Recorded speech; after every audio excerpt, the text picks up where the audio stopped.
একটা মেয়ে যদি চায় যে আমি আমার ইজ্জত ধরে রাখবো, কোনো ছেলের ক্ষমতা নাই সেই ইজ্জত নষ্ট করে। এটাই সত্য কথা। আমার স্ত্রী এই কথাটা খুব জোরালোভাবে আমাকে বলে, আমি যখন রাস্তায় হাঁটবো, আমি যদি চাই তাহলে কোনো ছেলে আমার কাছে ঘেঁষতে পারবে না, আমি সুযোগ দিলে তখন ঘেঁষতে পারবে। একটা মেয়ে যদি চায় যে একটা ছেলে আমার সাথে ইটিস পিটিস করুক, সে ছেলে করবেই করবে। একটা মেয়ে যদি চায় যে একটা ছেলে আমার পর্যন্ত আসতে পারবে না, আমি আমার ব্যক্তিত্ব গায়রত বজায় রাখবো, আমি ডিস্টেন্স মেনটেন করবো, আমি কোনো সুযোগ দিব না, ছেলে সুযোগ পাবে না কখনো। এত সহজ না। সর্বোচ্চ তখন কি করতে পারে, ধরে 10 জন মিলে ধরে ওকে জোর করে তার সাথে কিছু করতে পারে। ওরকম কিছু করলে তো আল্লাহর গজব নেমে আসবে। ওই যে সারা আলাইহিস সালামকে তুলে নিয়ে গিয়েছিলেন একটা বাদশা, মনে নেই আপনাদের?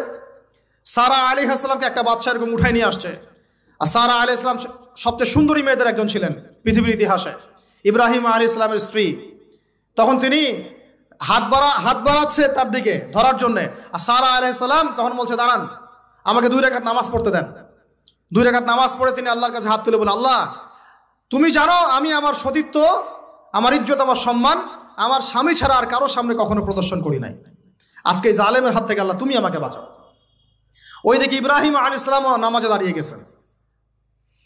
ওই জালেম বাদশা যখনই হাত বাড়ায়, হাত অবশ হয়ে যায়, মাথা ঘুরে পড়ে যায়। 3বার 4বার চেষ্টা করেছে, তারপর পারে নাই। শেষে বলেছে, তোমরা আমার কাছে কাকে নিয়ে আসছো, নিয়ে যাও এটা আমার সামনে থেকে। পরে উল্টা হাজরা আলাইহিস সালামকে হাদিয়া সহ দিয়ে পাঠিয়ে দিচ্ছে। একটা মেয়ে চাইলে তার ইজ্জত সম্মান এভাবে রক্ষা করতে পারে। তোমরা জেনায় ছেলেরা লিপ্ত করেছে কারণ তোমরা চেয়েছো বলেই করতে পারছো। তুমি ফিতনা না ছড়াতা, তুমি বেহায়ার মতো বাইরে বের না হতা, তুমি তোমার চুল খোলা না রাখতা, তুমি তোমার পোশাক ঠিক রাখতা, তোমার কথা ঠিক রাখতা, তোমার কথার মধ্যে শক্তি রাখতা, মিষ্টি মিষ্টি প্রলোভন দিতা না, বাইকের পিছনে বসতা না, চটপটি ফুচকা খাইতা না, এখানে ওখানে আড্ডা মারতা না, কোনো ছেলে তোমার কাছে আসতে পারতো না। তোমরা এই কাজ করেছো, ছেলে আসতে পেরেছে। আপনারা তো কিছু হইলে ছেলেদেরকেই দোষ দেন।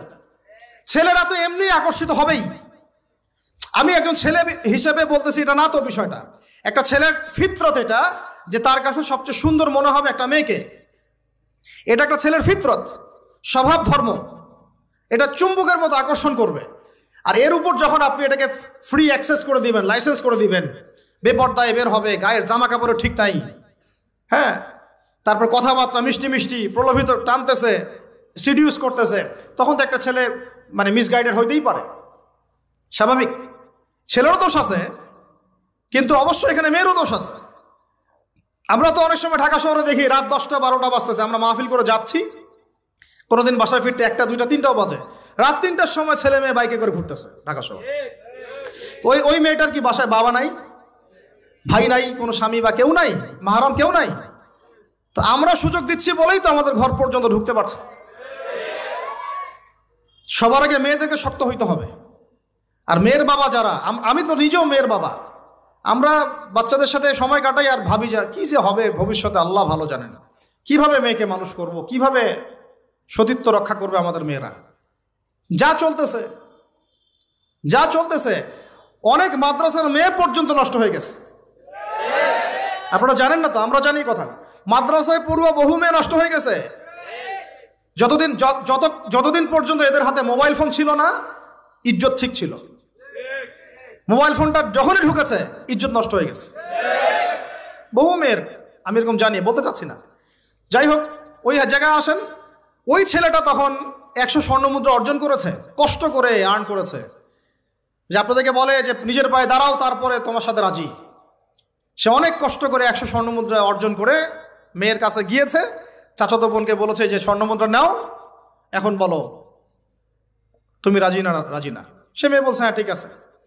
তো এখন দুজনের মধ্যে যা হওয়ার তাই হচ্ছে, অ্যাডাল্ট আপনারা সবাই বুঝেন। কিন্তু এখন মূল যে কাজটা, স্বামী স্ত্রীর যে মূল মিলন, এই মিলনটা করার জন্যে সেই ছেলেটা বসছে। হাদিসের মধ্যে আসছে এভাবে, 2 পায়ের মাঝখানে বসে পড়ছে ছেলেটা, এখনই জাস্ট শুরু করবে। তখন ওই মেয়েটা বলে উঠছে যে হে আল্লাহর বান্দা, আল্লাহকে ভয় করো, আমি আমার সতীত্ব কখনো নষ্ট করি নাই, তুমি আল্লাহকে ভয় করো। এই কথাটা যখনই বলছে, তখন ওই ছেলের মনের মধ্যে এমনভাবে একটা রিয়াকশন জন্ম নিয়েছে, আল্লাহর পক্ষ থেকে এমন একটা নূর আর হেদায়েত চলে আসছে, ওই অবস্থা থেকে ছেলেটা উঠে চলে গেছে এবং স্বর্ণমুদ্রাও দিয়ে দিয়েছে, যে স্বর্ণমুদ্রাও আমার দরকার নেই, যা। এবার সেই গুহার মধ্যে বন্দী অবস্থায় আল্লাহর কাছে হাত তুলে দোয়া করতেছে, আল্লাহ তুমি যদি জানো ওই কাজটা আমি তোমার সন্তুষ্টির জন্য করেছিলাম, আজকে আমাকে এই সাক্ষাৎ এই মওতের হাত থেকে বাঁচাও। সাথে সাথে এই পাথর সরে গেছে। এই হাদিসটা আমি এই কারণে বললাম, যদি আমি জিনা থেকে বেঁচে থাকতে পারি, ইনশাআল্লাহ তাআলা আল্লাহ পাক সাক্ষাৎ মৃত্যুর মতো এই আযাব থেকেও, বিপদ থেকেও আল্লাহ বাঁচাতে পারেন। এটা একটা হাদিস, সবাই মনে রাখবেন। দ্বিতীয় একটা বলি, এটা আমাদের সব বিবাহিতদের জন্য। আজকে তো বিবাহিতরাও অভাব নাই। আর আমি আশ্চর্য হয়ে যাই যে বিবাহিত একটা ছেলে, বিবাহিত একটা পুরুষ তার স্ত্রীকে এভাবে বেহায়ার মতো কিভাবে সবার সামনে শো করতে পারে। বিয়ে আপনি করলেন, মোহর আপনি দিলেন, সম্পদ আপনার, তার সতীত্ব আপনার, তার সম্ভ্রম আপনার, আপনি নিজে কেন ওকে এভাবে সবার সামনে উত্থাপন করতেছেন? টিকিট আপনি কাটলেন, সিনেমা সবাই দেখবে, ব্যাপারটা এরকম। কি অবস্থা! আবার কোন কোন ঘরে দেখা যায় স্বামীরা কন্ট্রোল করতে চাচ্ছে, কিন্তু মেয়ে বা স্ত্রী কন্ট্রোলে থাকতে চায় না। স্বামীকে বলে তুমি বেশি হুজুর হয়ে গেছো, বেশি বেশি হুজুর হয়ে গেছো। এই যুগে এগুলো চলে, এটা আধুনিকতার মডার্ন যুগ। এই করতে করতে আমাদের সমাজে পরকীয়া ছড়ায় পড়ছে। এখন এই পরকীয়া বলতে কি হাদিসটা কথা মাথায় আসছিল। আল্লাহর নবী সাল্লাল্লাহু আলাইহি ওয়াসাল্লামের একজন সাহাবী, মহিলা সাহাবী, কি সাহাবী বলেন? এরকম ঘটনা দুই একটা ঘটেছে, আমি একটা বলতেছি খালি। মদিনা মহিলা সাহাবী কোনো একভাবে এরকম একটা অঘটন ঘটে গেছে। মানুষ তো হতে পারে, কি মানুষ তো পাপ করবে, তাই না? হতে পারে। এখন তিনি গর্ভবতী হয়ে গেছেন। নবী সাল্লাল্লাহু আলাইহি ওয়াসাল্লামের কাছে এসে বলছেন, ইয়া রাসূলুল্লাহ তাহিরনি, আমাকে পবিত্র করেন, আমি অনেক বড় অন্যায় করে ফেলেছি। নবী সাল্লাল্লাহু আলাইহি ওয়াসাল্লাম মুখ ঘুরিয়ে নেন, মুখ ঘুরিয়ে নিয়ে বলেন যে বাসায় যাও, তওবা করো, আল্লাহ মাফ করে দিবে। নবীজি শুনতে চাচ্ছেন না, কারণ শুনলে কোর্টে মামলা আসলে তো বিচার করতে হবে। তিনি বলছেন যে বাসায় যাও, বাসায় যা আল্লাহর কাছে ইস্তেগফার করো, আল্লাহ মাফ করে দিবেন।